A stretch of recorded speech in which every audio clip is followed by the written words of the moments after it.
안녕하세요. 저희 집은 오빠가 둘 있고요.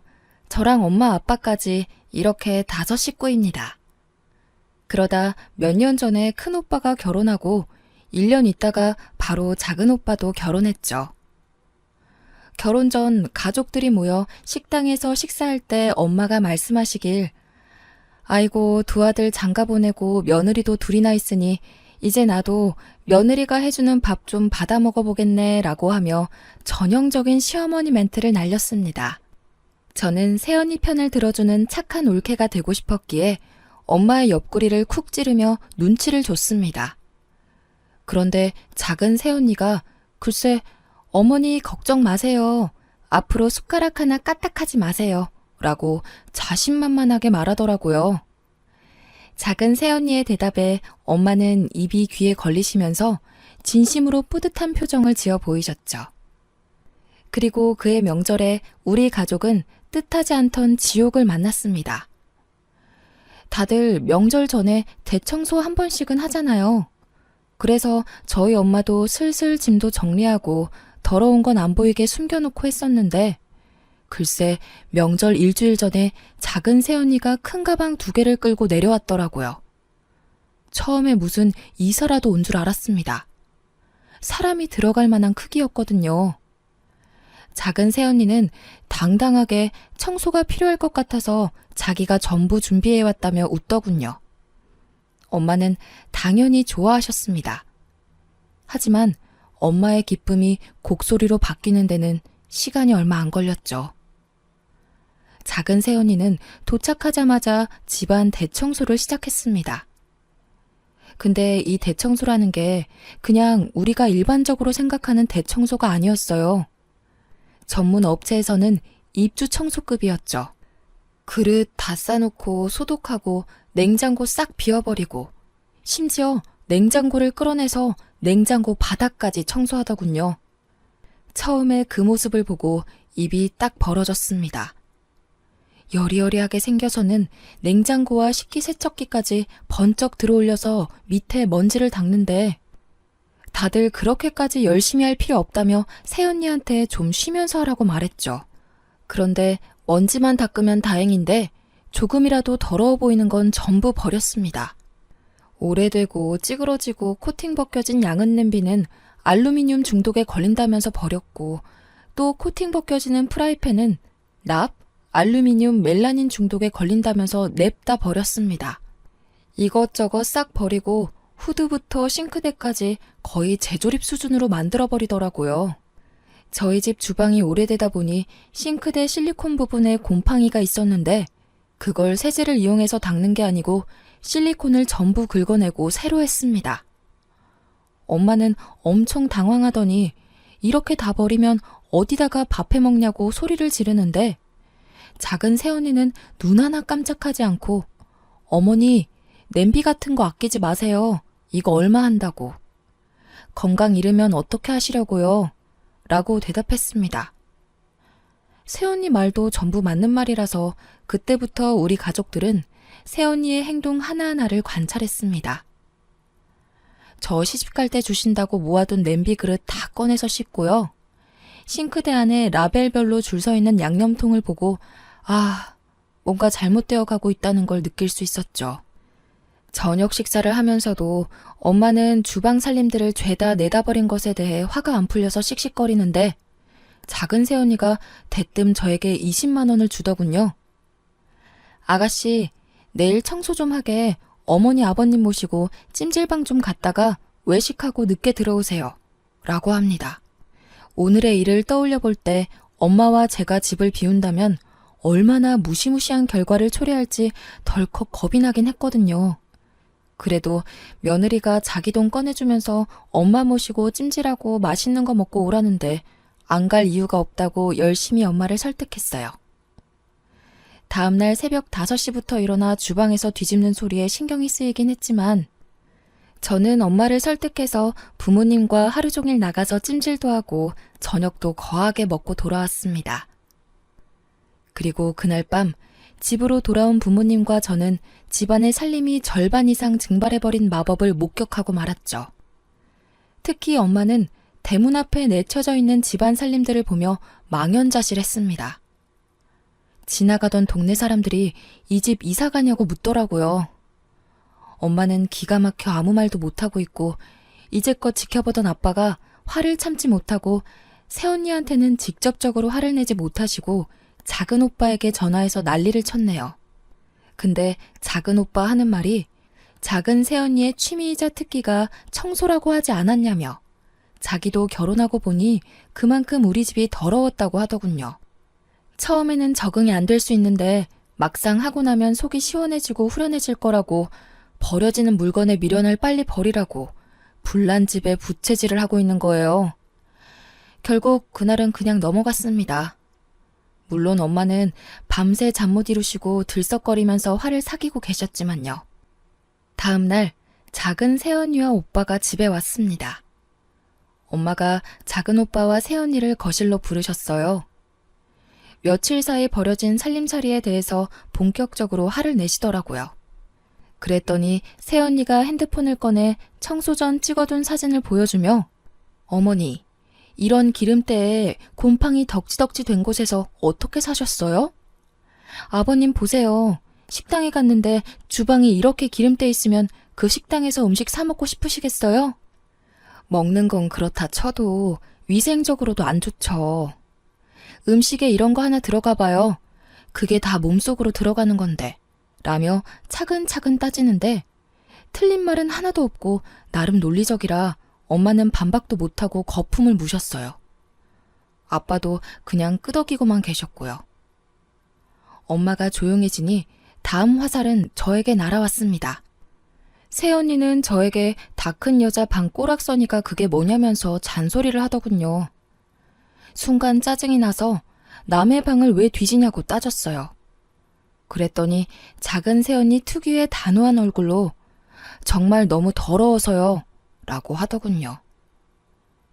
결국 연휴 내내 새언니는 신들린 무당처럼 세제를 들고 날아다녔고 바퀴 달린 미니 크레인이라는 신문물의 도움을 받아 800ml짜리 냉장고를 끄집어내 10년 전 잃어버린 내 성적표를 찾아내는 기적과 안방 서랍장 뒤에서 아빠가 숨겨놓고 잊어버린 비상금을 찾아내기도 했고요.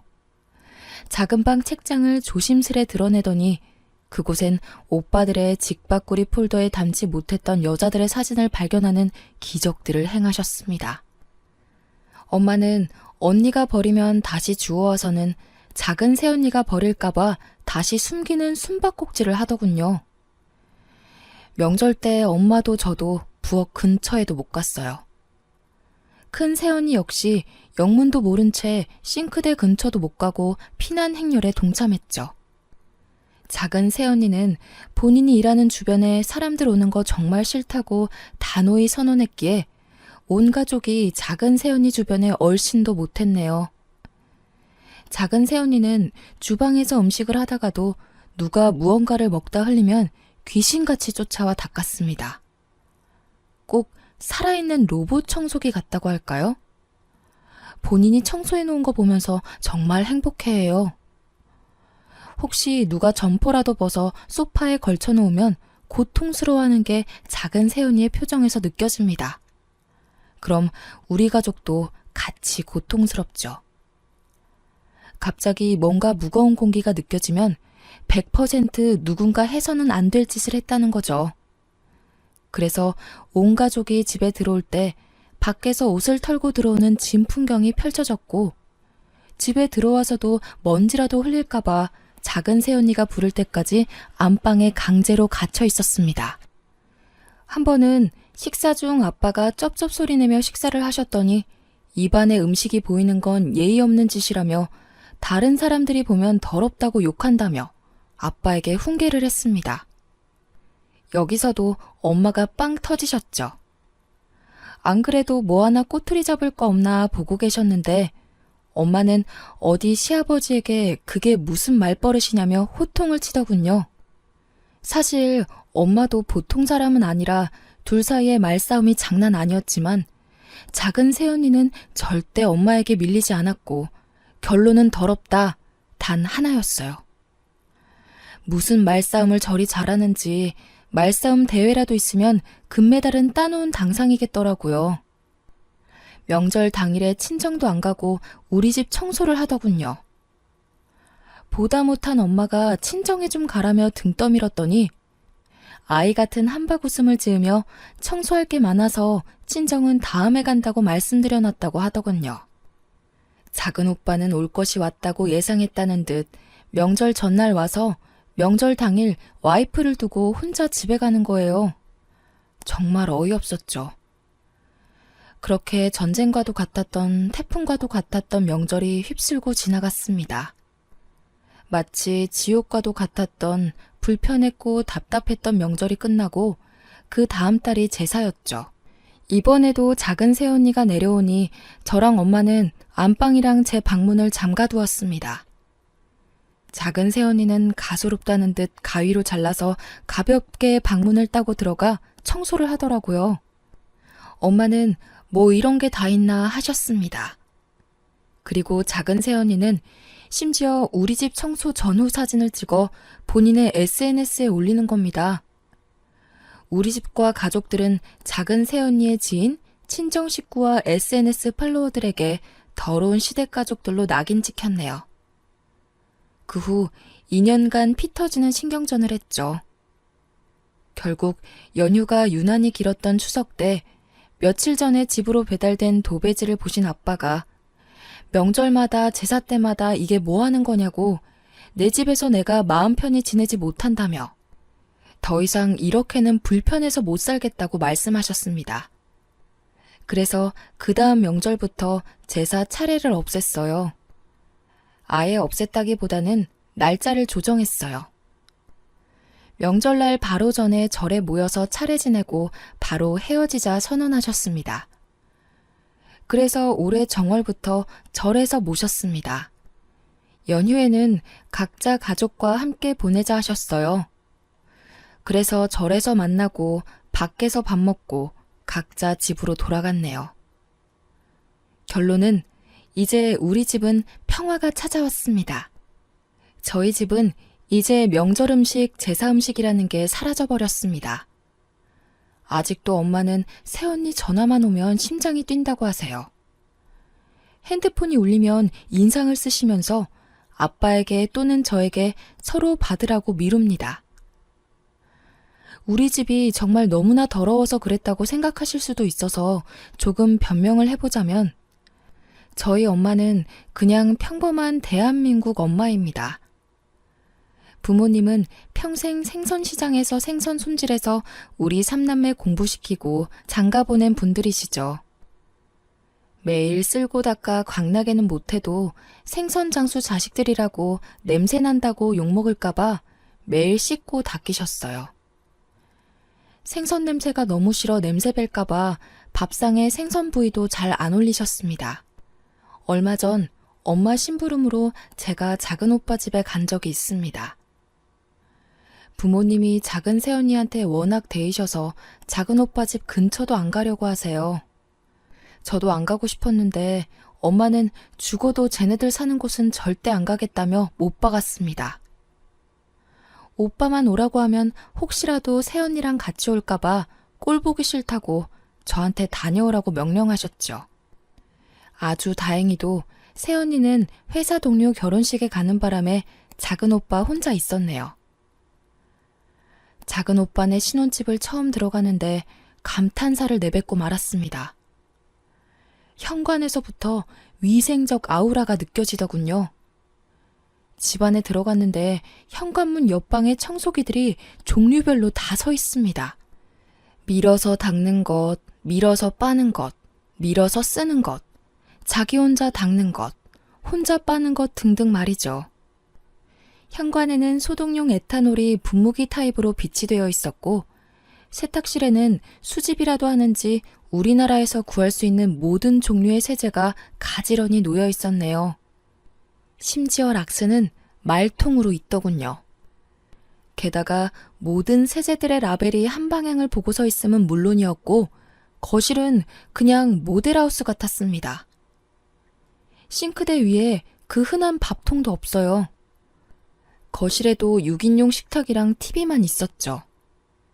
혼자 쓸고 빠는 로봇 청소기만 거실을 돌아다니더군요. 오빠한테 이렇게 어떻게 사냐고 물어보니 오빠한테 청소하라고 강요는 안 한다고 합니다. 처음에는 하도 피곤하게 해서 싸우기도 했는데 이제는 타협도 보고 적응도 되어서 사용한 물건 제자리에만 놓으면 부딪힐 일이 없다네요. 막상 지내보니 이게 훨씬 편하기도 하고 위생적인 것도 알겠고 물건 찾을 때도 항상 제자리에 있어서 편하다면서 저에게도 마치 종교 전파하듯 권유하는 겁니다. 새언니가 스트레스를 청소로 푸는 스타일이라 그렇다며 저보고 이해하라네요. 우리 집 한번 다녀오면 작은 새언니 얼굴이 빛이 난대요. 우리는 작은 새언니 때문에 짐 들고 이방저방으로 피난 다니는데 내년 여름 휴가 때 본가로 내려온다 하길래 앞으로 또 우리 집에 발 들여놓으면 의절하겠다 말했네요. 정말로 작은 새언니가 한번 다녀가면 아빠 혈압이 올라가세요. 오죽하면 명절이나 생신 다가오면 작은 새언니가 밀대 들고 쫓아오는 꿈을 꾼다고 하십니다. 앞으로는 집에서 모이는 일은 없도록 하자는 부모님의 바람을 다시 한번 당부하고 심부름을 마치고 작은 새언니 오기 전에 도망 나왔네요. 다들 청소가 취미인 며느리 생기는 건 부러운 거 아니냐며 말씀하셨지만 직접 겪어보니 말 그대로 공포예요. 제 방에 있던 침대 매트리스를 작은 몸으로 마당까지 질질 끌고 나와서 어휴 더러워 하면서 작대기로 팡팡 때리는데 여린 몸으로 저렇게까지 하는 새언니가 경이롭더군요. 그런데 다음은 또 뭘 할까 하는 공포를 느끼기도 한답니다. 생각해보면 저희 가족은 좀 특별한 것 같아요. 작은 새언니가 청소에 미친 사람인 것처럼 큰 새언니도 만만치 않거든요. 큰 새언니는 학교 선생님입니다. 그래서 그런지 무슨 일만 있으면 앞사람한테 설교를 해요. 그런데 큰 새언니가 그러면 큰오빠는 또 경건하게 경청하고 있어요. 한 번은 당뇨가 있는 아빠가 술을 드시고 들어오셨습니다. 때마침 집에 들른 큰 새언니한테 딱 걸려서 1시간 반 동안 설교를 들었네요. 듣다가 아빠가 화가 나서 소리 지르면 아버님 화내지 말고 이야기 들어보라면서 술이 당뇨에 미치는 악영향과 그로 인해 약이 되는 각종 합병증과 합병증으로 생길 수 있는 집안 가족들의 상심에 관하여 심도 있게 설명했습니다. 입원 또는 수술이라도 하는 날에는 가족들이 간병에 관해서 미루다가 싸움 나는 집안도 있다며 별의별 예시를 다 들어주는데 아빠는 언니의 논리정연한 말에 반박하지는 못하고 그저 한숨 한 번 쉬고 힘들어하기만 하셨어요. 큰 새언니가 입을 한 번 열면 아주 그냥 박찬호급이에요. 다들 알겠으니 그만하라고 설득하면 아니요, 아직 덜 끝났어요 하면서 또 다른 예시를 들더니 하나하나 다시 설명합니다. 큰오빠는 제대로 조련되었는지 큰 새언니가 입만 열면 말리지는 못할 망정 경건하게 경청하면서 추임새도 넣어요. 더 웃긴 건 작은 오빠도 그런 큰 새언니를 욕했었어요. 시부모를 학생 보듯 한다고 그랬던 작은 오빠는 작은 새언니를 데려왔네요. 큰 새언니랑 작은 새언니랑 붙으면 누가 이길까요? 사실 한번 새언니 둘이서 붙은 적이 있어요. 작은 새언니가 락스를 생수처럼 쓰는 걸 보고 큰 새언니가 동서 나랑 이야기 좀 해 라고 입을 열었죠. 뭔 일이 나려나 싶어 온 가족이 긴장했네요. 하지만 새언니들의 싸움은 얼마 지나지 않아 작은 새언니의 완승으로 끝났습니다. 큰 새언니는 동서 락스는 독성 물질이 어쩌고 저쩌고 지나치게 사용하면 어쩌고 저쩌고 작은 새언니가 더럽지 않아요? 라고 말하고 큰 새언니가 하지만 락스는 독성가스가 어쩌고 저쩌고 말하면 작은 새언니는 깨끗하지 않아요? 다시 큰 새언니가 그래도 가족의 건강을 생각해서 어쩌고 저쩌고 라고 하니 작은 새언니가 그럼 형님이 하실래요? 제가 보고 배울게요 라고 하더군요. 결국 큰 새언니가 미안하다고 하고 이렇게 허망하게 끝났네요. 그 뒤로 작은 새언니가 주방일 끝내고 돌아서면 큰 새언니가 바로 짐 챙겨서 식구들 몰고 청소 끝낸 방으로 들어갑니다. 무슨 대관령 양떼 목장의 양떼 같아요. 우리 엄마 아빠 평생 생선 팔아 과외시켜 좋은 대학 보내고 집 사서 장가 보냈더니 깔끔 대마왕 서장훈과 투머치 말 많은 박찬호를 데려왔네요. 두 분께 개인적인 감정이 있는 건 아닙니다. 그쪽으로 유명한 대명사라서 언급했습니다. 중간에 낀 저로서는 남은 엄마 아빠가 걱정인 거죠. 저야 시집 가면 벗어나는 거니까.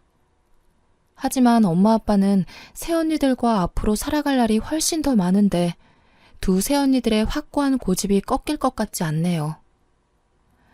뭐 그 고집이 나쁜 쪽은 아닌 거니까 다 듣고 보면 틀린 말은 아니고 다 좋자고 하는 거잖아요. 본인들 고생하겠다고 시간 내서 저러는 거니 하루빨리 엄마 아빠가 새언니들을 인정했으면 하네요. 그저 시부모의 숙명으로 받아들이면서 잘 맞춰서 오래오래 스트레스 받지 않고 잘 지냈으면 하는 바람입니다. 하루빨리 우리 집에 평화가 찾아오길 바래요. 제 이야기는 여기까지입니다. 다들 행복하세요.